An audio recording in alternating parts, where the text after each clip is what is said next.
கேளடி கண்மணி, நானுங்கள் யாழினி. அழகான ராட்சசி பகுதி 2 பார்க்கலாமா? ஆடிவா ஆடிவா ஆனழகை தேடிவா பேரின்பம் காணலாம் வா என்ற பாடல் வரிகளுக்கேற்ப முகத்தில் அனைத்து ரசங்களும் சொட்ட சொட்ட தலையில் துப்பட்டாவை கட்டிக்கொண்டு ஓர்புறம் அன்னையுடனும் மறுபுறம் தந்தையுடனும் நடனமாடிக்கொண்டிருந்தாள் சுஜிப்ரியா. ஐயோ, விட்டு தொலையேண்டி, காலை நேரத்தில் வேலையை செய்ய விடாம என்ன இது சின்ன பிள்ளையாட்டம் என்று தலையில் அடித்து கொண்ட பெண்மணியிடம், மிஸ்ஸஸ் கோமலவள்ளி, உங்களுக்கு டான்ஸ் நன்றாகத்தான் வருகிறது, தாளம் தவறாமல் ஆடுகிறீர்கள். ஆனால் உங்கள் ஜோடி மிஸ்டர் மகாலிங்கம் அளவிற்கு நீங்கள் ஆட வேண்டுமானால் நிறைய பிராக்டிஸ் தேவைப்படும். உங்கள் வீட்டிலேயே ஒரு நடன புயலை வைத்துக்கொண்டு என்ன அப்படி பார்க்கிறீர்கள்? என்னைத்தான் கூறுகிறேன். நீங்கள் இன்று வரை நடனம் கற்றுக்கொள்ளாமல் இருப்பது வெட்கக்கேடாக உள்ளது எனக்கு. நாளையிலிருந்து மாலை 6 to 7 வரை, நோனோ, அது சரி வராது.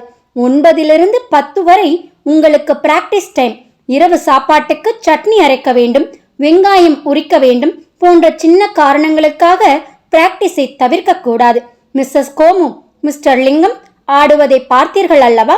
ஒவ்வொரு முறையும் உங்களை விட அவர்தான் அதிகம் ஸ்கோர் செய்கிறார். அதனால் Mrs Komu, you should concentrate more என்று பொறுப்பான ஆசிரியையாக கூற அவள் முதுகில் ஒரு அடியை வைத்த கோமு, நான் இப்போது நடனம் கற்றுக்கொள்ளாதது ஒன்றுதான் குறை. போடி, நீதான் சிறு பிள்ளை போல் ஆட்டம் போடுகிறாய் என்று பார்த்தால் உன் தந்தையும் சரிக்கு சரியாக உன்னோடு சேர்த்து ஆடிக்கொண்டு இதில் என்னை சேர்த்து கொள்ளும்படி வக்காலத்து வேறு. ஏன் இப்படி இருக்கிறீர்கள்? வயது வந்த பெண்ணை போலவா உங்கள் மகள் நடந்து கொள்கிறாள்? இவளால் பக்கத்து வீட்டுக்காரர்களிடம் என் மானம் போகிறது என்று கணவரிடம் முறையிட்டவர், நேற்று மார்க்கெட்டிலிருந்து வரும் வழியில் பக்கத்து வீட்டு குட்டி பிசாசு, ஆண்டி, நீங்கள் நேற்று செய்த அந்த நாக்கு முக்கா ஸ்டெப் சூப்பர் ஆண்டி என்கிறாள். உனக்கு எப்படி தெரியும் என்று கேட்டதற்கு, காலையில் உங்கள் வீட்டில் பாட்டு சத்தம் கேட்டாலே நாங்கள் ஜன்னலில் ஐக்கியமாகி விடுவோம் ஆண்டி. அக்கா சொல்லி தருவது போல் நீங்களும் அங்கிளும் ஆடுவது சூப்பர் ஆண்டி என்கிறதுகள். எனக்குத்தானே தெரியும். இவள் சொல்லுவதை ஆடவில்லை என்றால் இவள் என்னை படுத்தும் பாடு என்று நொடித்து கொண்டார். அதற்கு பிரியாவோ தலையில் கட்டியிருந்த துப்பட்டாவை கலட்டியபடி, எஸ் எஸ் மிஸ்ஸஸ் கோமு, நீங்கள் ஆடாவிட்டால் உங்கள் அருமை மகன் சாப்பிடும் சாப்பாட்டில் உப்பை கலந்து விடுவேன். பின் அவன் அழுது வடிந்து சாப்பிடாமல் அலுவலகம் செல்வதை பார்த்து நீங்கள் தான் வருத்தப்பட வேண்டியிருக்கும் என்று துப்பட்டாவை சுற்றியபடியே கூறினாள். ராட்சசி, நீ எப்படியடி பெண்ணாக பிறந்தாய்?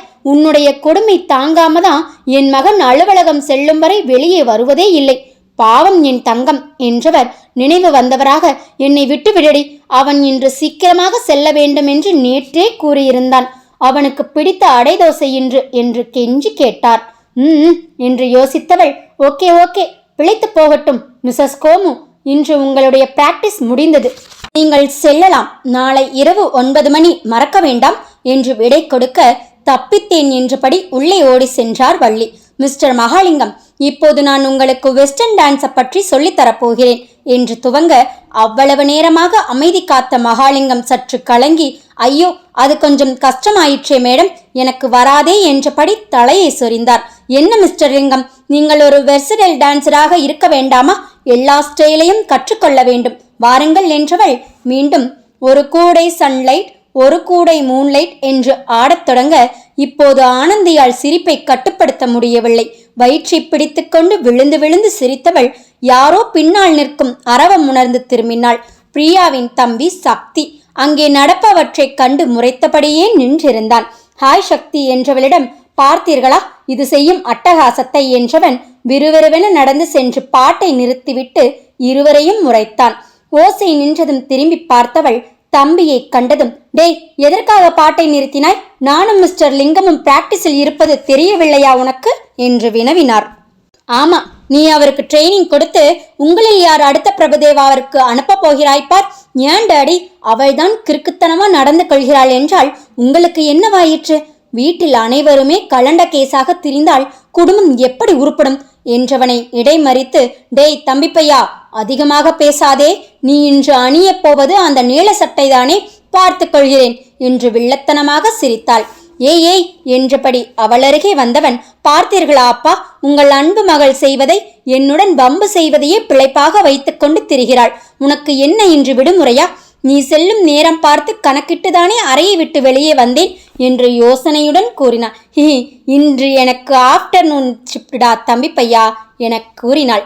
அவளது பதிலை கேட்டு மேலும் முறைத்தவன், அப்பா, தம்பி பையா என்று அழைக்க வேண்டாம் என்று சொல்லுங்கள். அலுவலகத்திலும் கூட இப்படியே அழைக்கிறாள். என் டீம்மேட்ஸ் அனைவரும் சிரிக்கிறார்கள் அப்பா. எனக்கு அசிங்கமாக உள்ளது என கூறினான். ஆமாம், பொல்லாத டீம்மேட்ஸ். அப்பா, இவன் கூறுவதை நம்பாதீங்க. எப்போது பார்த்தாலும் ஒரு குள்ள கத்திரிக்காயுடனே வலம் வந்து கொண்டிருக்கிறான். அவள் கண்ணும் சப்ப மூக்கும். சீச்சி என முகம் சுளிக்க, ஏய் வத்சலாவை பற்றி நீ பேசாதே என மீண்டும் பாய்ந்தான் சக்தி. கேட்டீர்களா? வத்சலாவாம். டே சக்தி, நீ கண்ணாடியில உன்னை பார்த்திருக்கிறாய் தானே? ஸ்மார்ட்டாகத்தானே இருக்கிறாய், பின்னேயின் அப்படி ஒரு சப்ப ஃபிகருடன் உலா வருகிறாய் என வினவினாள். அவளது கேள்வியில் வெட்கம் கொண்டவன் புன்னகைத்தபடியே, சுஜி, நிஜமாகவே நான் ஸ்மார்ட்டா? அப்படியானால் உன் ஃப்ரெண்ட் ரேகாவை எனக்கு அறிமுகம் செய்து வைக்கிறாயா என்று வினவினான்.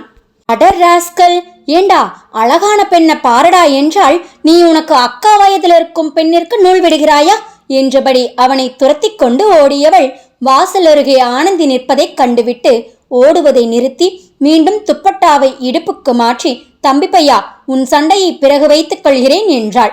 அவள் அருகே சென்று, ரதி, தீ, ஆனந்தி, ஆனந்தி, நான் பில்லா, ரங்கா, அற்றாதான், என் பிஸ்டல் பேசும் பேஷாதான், ஆனந்தி, தீ, ஆனந்தி. முகத்தில் ஒரே சோகம். பெயர்தான் ஆனந்தி. நீயும் மகிழ்ச்சியாக இருப்பதாக தெரியவில்லை.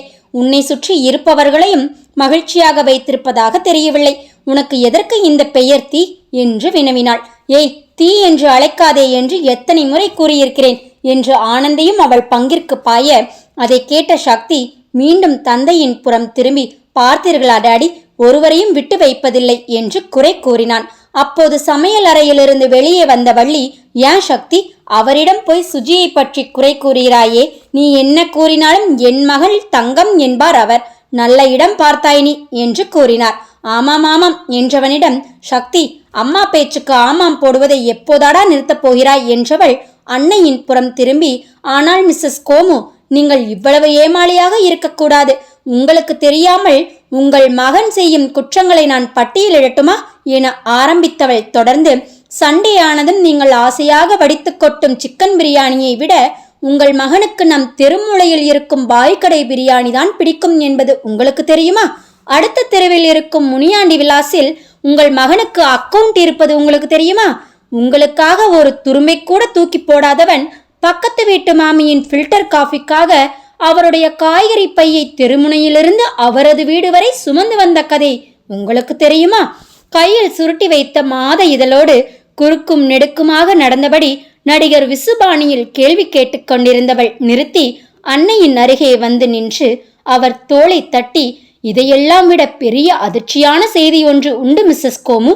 ஆனால் அதை நீங்கள் எப்படி எடுத்துக்கொள்வீர்களோ என்று இடைவெளி விட்டவள், உங்கள் மகனுக்கு வத்சலா என்று ஒரு காதலி உண்டு என்று அவள் முடிப்பதற்குள், ஏய் உன்னை என்றபடி பாய்ந்து அவள் கழுத்தை பற்றிய சக்தியை பொங்கி வந்த சிரிப்போடு தடுத்து கொண்டிருந்தார் மகாலிங்கம்.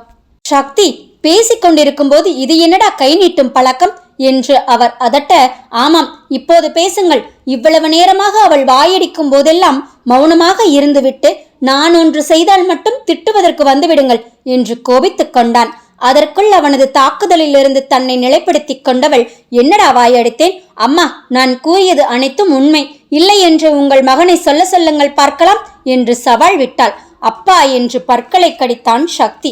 சுஜி, போதும் விளையாடியது என்று அவளையும் அடக்கிவிட்டு, நீ வாட ஆனந்தி என்று அவள் புறம் சென்றார் மகாலிங்கம். அவர் சென்றதும் பிரியாவிடம் திரும்பிய வள்ளி, நீ எங்கேடி என் மகனை பார்க்கிறாய்? பெரிதாக அவனை கூறுகிறாய் என்று வினவினார். ஐயோ கோமு, நானும் அவனும் ஒரே ஐடி பார்க்கில் தான் வேலை பார்க்கிறோம். இது உனக்கு தெரியும் தானே? நானும் என் தோழியும் வாராவாரம் வெள்ளிக்கிழமைகளில் அனைத்து கம்பெனிகளுக்கும் பொதுவான அந்த ஃபுட்கோர்ட்டுக்கு செல்வோம். அப்போது இந்த தடியனும் அங்கே வருகிறான், அதுவும் அந்த குள்ளச்சியோடு என்று கூறிக்கொண்டிருக்கையில், ஆமாம், இவள் ரொம்ப உயரம் பாரு என சக்தி முணுமுணுத்தான். கேட்டுக்கொள்ளுங்கள் மிஸ்ஸஸ் கோமு, எப்படி வக்காலத்து வாங்குகிறான் பாருங்கள். சொந்த அக்காவை விட அந்த வத்சலா முக்கியமாகி போனாள் என்று முறைத்துக்கொண்டே குறை கூறினான். அக்காவாம் அக்கா என்று தொடங்கியவனை இடைமறித்த வள்ளி, சக்தி, அவள் பார்க்க அழகாக இருப்பாளடா என்று ஆர்வமாக வினவ தலையில் அடித்து கொண்டாள் பிரியா. ஒரு சப்ப ஃபிகருக்கு அம்மாவும் பிள்ளையும் டிஸ்கஷன்ல இறங்கி விட்டாங்க என்றபடி வெகு நேரமாக தனக்காக காத்திருக்கும் ஆனந்தியை தேடிச் சென்றாள் சுஜிப்ரியா. தன் தந்தையுடன் அமர்ந்து உரையாடிக் கொண்டிருந்த ஆனந்தி அருகே சென்றவள், என்னத்தி, இன்று அலுவலகம் விடுமுறையா? காலையிலேயே உன் காற்று இந்த பக்கம் வீசுது என்று வினவியவள் அவள் முகம் சோர்ந்திருப்பதைக் கண்டு, தீ, நம் வினிதாவின் திருமண போட்டோஸ் மெயில் அனுப்பியிருக்கிறாள், பார்க்கலாம்பா என்று அவளை அழைத்து கொண்டு தன்னறைக்கு சென்றாள். என்ன வாயிற்று தீ, என்ன டல்லாக இருக்கிறாய் என்று பிரியா வினவியதுதான் தாமதம். தேம்பி தேம்பி அழத் துவங்கினாள். ஆனந்தி, என்ன அழுகை இது? அப்படி என்னடி பிரச்சனை? என் முன்னே அழுவது எனக்கு பிடிக்காது என்பது உனக்கு தெரியாதா என கோபமாக கூறினாள். ஆனால் எனக்கு இது வழக்கமான ஒன்றாயிற்றே என்று விரக்தியாக கூற, பழக்கப்படுத்திக் கொள்ளாதே என்றுதான் கூறுகிறேன். சரி, வாதம் செய்ய வேண்டாம். இப்போது என்னவாயிற்று கூறு என கேட்டாள். என்னை காதலிப்பதாக கூறிக்கொண்டு ஒரு கிறுக்கன் என் பின்னால் திரிகிறான் என்றேன் அல்லவா என்று கூறியவளிடம், யாரை சொல்கிறாய் தீ என பிரியா கேட்டாள். அன்றொரு நாள் நாம் இருவரும் சிட்டி சென்டருக்கு ஷாப்பிங் சென்றபோது எக்ஸலேட்டரில் இருந்து தவறி விழ இருந்த ஒருவனை கைப்பிடித்து காப்பாற்றினேன் அல்லவா, ஞாபகம் இருக்கிறதா உனக்கு? அந்த இடியட் என்னை ஒரு முறை பஸ் ஸ்டாப்பில் பார்த்து விட்டான். நான் அவனை கைப்பிடித்த நேரம் அவனுக்கு என் மேல் காதல் வந்து விட்டதாம். என்னை பல இடங்களில் தேடினானாம். கடைசியில் இந்த பஸ் ஸ்டாப்பில் சந்திக்க நேரிட்டதாக கூறி ப்ரொப்போஸ் செய்தானடி என்றவளிடம், உனக்கு இன்னும் 2 மாதத்தில் திருமணம் என்பதை அந்த தீவட்டி தடியனிடம் தெரிவித்தாயா என்று சுஜி வினவினாள். அவன் என்னிடம் காதலை கூறும்போதே எனக்கு திருமணம் என்கிற விஷயத்தை தெரிவித்து விட்டேனடி. ஆனால் அவன் 6 மாதமாக என்னை பின்தொடர்வதை நிறுத்தவே இல்லை. இன்று என்றவள் பேச்சை நிறுத்தி அழுகையை தொடர, அவளை எரிச்சலுடன் நோக்கிய பிரியா, சொல்லிவிட்டு அலேண்டி என கூறினாள். அவளது அதட்டலில் காலை ஸ்ரீதர் பேசியதிலிருந்து ஆரம்பித்து அவள் கழுத்தை பற்றி மிரட்டியது வரை அனைத்தையும் கூறி முடித்தாள். அவள் முடித்ததும் கோபமாக ஏறிட்டவள், அவன் மிரட்டும் வரை உன் கை என்ன பூப்பறித்து கொண்டு இருந்ததா? செருப்ப கலட்டி 4 சாத்து சாத்த வேண்டியதுதானே, அல்லது போலீசில் புகார் கொடுக்க வேண்டியதுதானே என்றவளிடம், என்னை பற்றிதான் உனக்கு தெரியுமே சுஜி. அவன் திடீரென்று அப்படி நடந்து கொண்டதில் எனக்கு பயத்தில் கை கால் உதறிவிட்டதடி. அது மட்டும் இல்லாமல் அவன் பெரிய பணக்காரன். அவன் நினைத்தால் என்னை என்ன வேண்டுமானாலும் செய்ய முடியும் என்றான். அப்படி என்றால் அவன் கூறினானா? அவன் விதவிதமான கார்களில் வலம் வருவதால் அவன் கூறியதை நம்பிவிட்டாயா? சினிமாக்களில் வருவது போல் அவன் வாடகை காரில் வலம் வருபவனாக இருந்தால் என்ன செய்வாய் என்று வினவினாள். இல்ல பிரியா, என் தோழி ஒருத்தி அவனை பற்றிய விவரங்கள் அனைத்தையும் கூறினாள். சீதாராம் டெக்ஸ்டைல்ஸில் ஓனர் அவன், பெரிய பணக்காரன். அந்த திமிரில்தான் இப்படி ஆடுகிறான். நீ கூறுவது போல் போலீசில் புகார் கொடுத்தால் சுலபமாக வெளியே வந்து விடுவான். வந்தபின் ஏதேனும் பெரிய பிரச்சனை செய்ய திட்டமிட்டால் அதை என்னால் நிச்சயம் சமாளிக்க முடியாது. அவன் கூறியது போல் நாளை மாலை அவன் என் வீட்டிற்கு வந்தால் என் நிலைமை என்ன ஆகும்? அப்பா என்னை வெட்டி கூறு போட்டு விடுவார். உனக்குத்தான் அவரை பற்றி தெரியுமே. அவன் உன்னிடம் இப்படி காதல் கொள்ளும் அளவிற்கு நீ அவனை தூண்டி இருக்கிறாய் என்று என்னையேதான் தப்பு சொல்வாரே தவிர அவனை தண்டிக்க மாட்டார். பிரியா, எனக்கு மிகவும் பயமாக உள்ளது. மாப்பிள்ளை வீட்டில் இந்த விஷயம் தெரிந்தால் திருமணத்தை கூட நிறுத்தி விடுவார்கள். என் வாழ்வே பாழாகப் போகிறது என்று நிறுத்தியவளிடம், சொல்லுத்தி என சுஜி கூற, என் தோழி அவனது வீட்டை பற்றி கூறுகையில் அவனது பெற்றோர் மிகவும் கண்டிப்பானவர்கள் என்று கூறினாள். அதனால் அவனது அன்னையிடமோ தந்தையிடமோ இதை பற்றி கூறினால் நிச்சயம் இந்த பிரச்சனைக்கு தீர்வு கிடைக்கும் என்று தோன்றுகிறது என்றாள் ஆனந்தி. அவளது பதிலை கேட்டு மலர்ந்த சுஜி, சரியாக சொன்னாய். அவனது தந்தையை பார்த்து பேசி அவனது லட்சணத்தை பற்றி கூறி, ராஸ்கல் பணம் இருந்தால் என்ன வேண்டுமானாலும் செய்யலாம் என்று நினைப்பு, இடியட் என்றவளிடம், பிரியா, அவன் வீட்டிற்கு செல்லப் போவது நானில்லை என்று தயங்குவியவளிடம், பின்ன என்று பிரியா வினவினார். தலை குனிந்தபடி நீதாண்டி என கூறினாள். நானா என்று திகைத்தாள் சுஜிப்ரியா. அவளுக்கு பிரச்சனையை தீர்க்க சென்ற சுஜி தான் ஒரு பிரச்சனையில் சிக்கப்போகிறாள் என்பது தெரியாமல் என்ன நடக்கும் என்பதை பொறுத்திருந்து பார்க்கலாம். கதை தொடரும். நாளை பார்க்கலாமா?